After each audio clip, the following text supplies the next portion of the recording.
I think the single most asked question at this conference has been, what if you don't have Barack Obama? What can you do? So I wanted to share with you our story about getting into the mobile space. We don't have Barack Obama, but we do have a relevant reason for being in here, and I think a lot of folks in this room do. Just some numbers. Some of these Scott went over. They're overwhelming. Your cell phone is with you constantly. It's with you right now. You're more likely to do something if you get a reminder text. You use it for your alarm clock.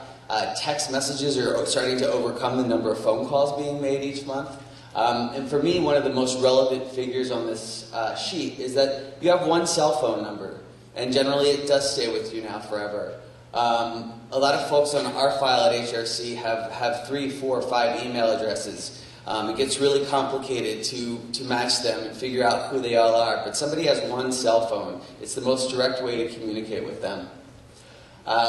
We decided to branch into this in part because some guy named Michael bugged me for about 6 months to give it a try, but mostly because I think our folks on our file are tech savvy. It was an opportunity for us to pioneer this area. Not a lot of folks were doing it. We can utilize rapid response technology. If we have an action going into Congress, it's a way to get phone calls in immediately.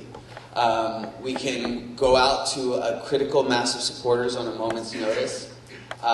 It's part of a new communications channel, and it really, for us, I think, is laying the groundwork for tomorrow's fundraising. Email rates continue to decline, response rates continue to decline. I think there's a lot to be said for investing in mobile now. I think tomorrow that we will be able to see a return on investment from it. How did we start out? We partnered with 2 firms, one to do marketing for us, MSHC Partners. We chose a platform to run our mobile off of, Mobile Commons. We decided to use a shared short code, which means that we shared one code with a number of other nonprofit and political organizations.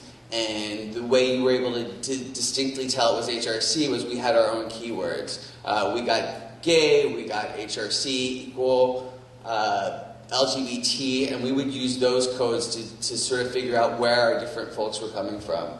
And just people always ask this question.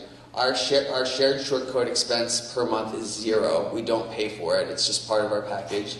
If you want to have a randomly generated unique short code for your organization, it's $500 a month.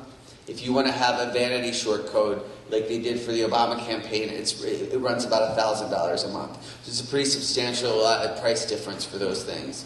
For us, just experimenting in the space, we decided to use a shared short code.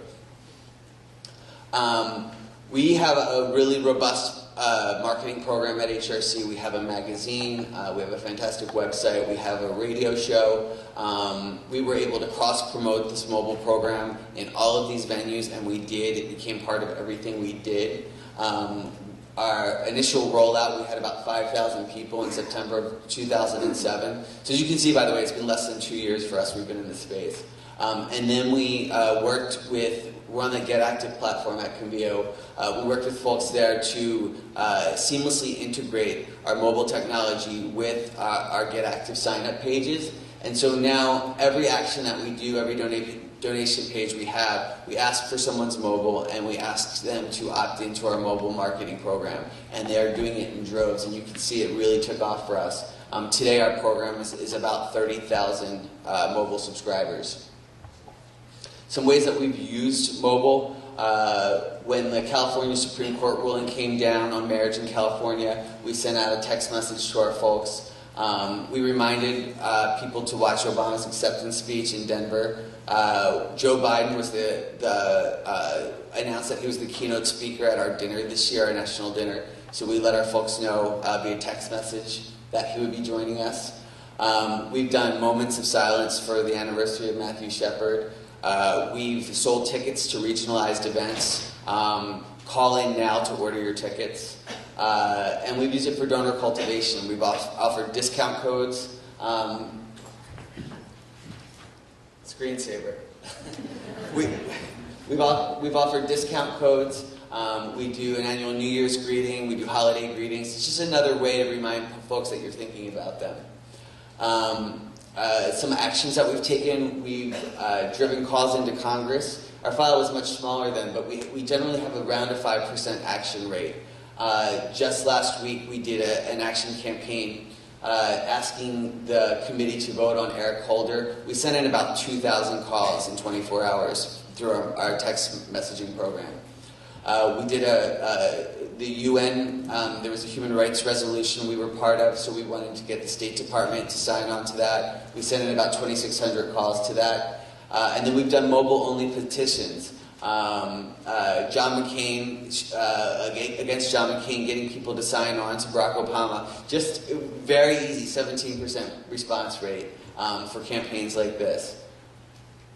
Our Get Out the Vote efforts, as you heard earlier, Scott and I, somewhere between 4 or 5% of people are more likely to vote when they get a text message reminder.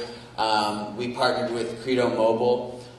We sent out about 4,000 texts to people who signed up for their friends and family to receive texts, in addition to the 30,000 people we reminded on our file. So it was extremely successful for us. How does this work every day in your life? How is mobile relevant? And it's really cool, but what does it do? We have two really great things at HRC we do. We track voting records in Congress, and we rank Fortune 1000 companies on their practices and policies for LGBT Americans.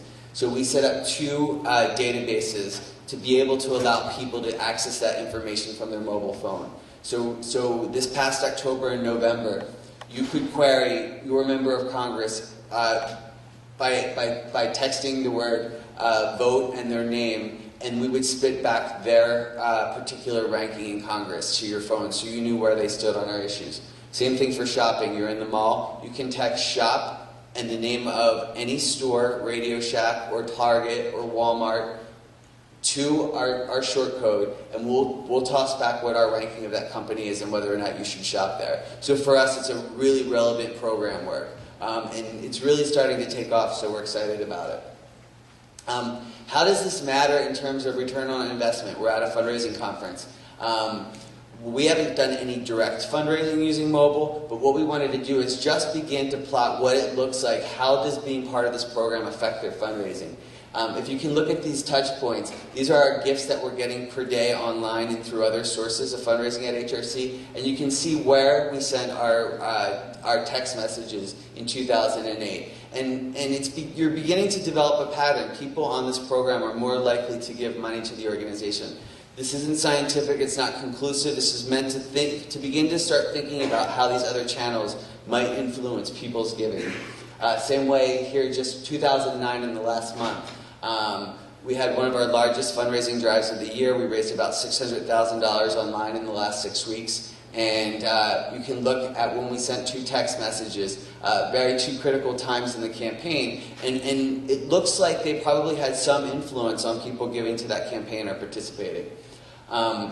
Here's what we do know with our mobile subscribers and fundraising.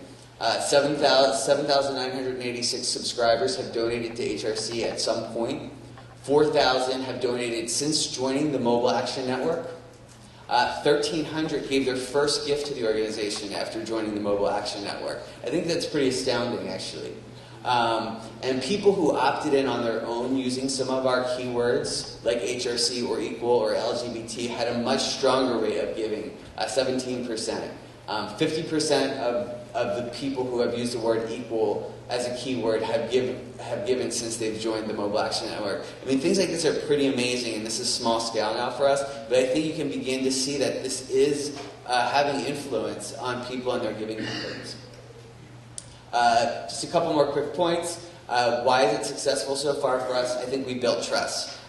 We send out far too many emails at HRC. I don't know about you guys, but far too many. So I've really kept this really close to my chest. And we've only gone out slow, 2 or 3 messages per month to people, build their trust, let them develop a relationship, let them know that we're not going to over-communicate with them. And I think we've had very low dropout rates. I'm really, really glad that we've really taken this slowly. We made it easy to join. We integrated with all our existing channels. We come up with meaningful messages and activities for people to participate in. And we also use it in a variety of ways. It's not the same thing every time for us. Is it right for you? Is your email list strong? What is your demographic? Is your organization willing to integrate it with the other channels? You want immediate, concise calls to action, and as Grace mentioned, we had buy-in from the top, and I think that's important as well. So, that's it.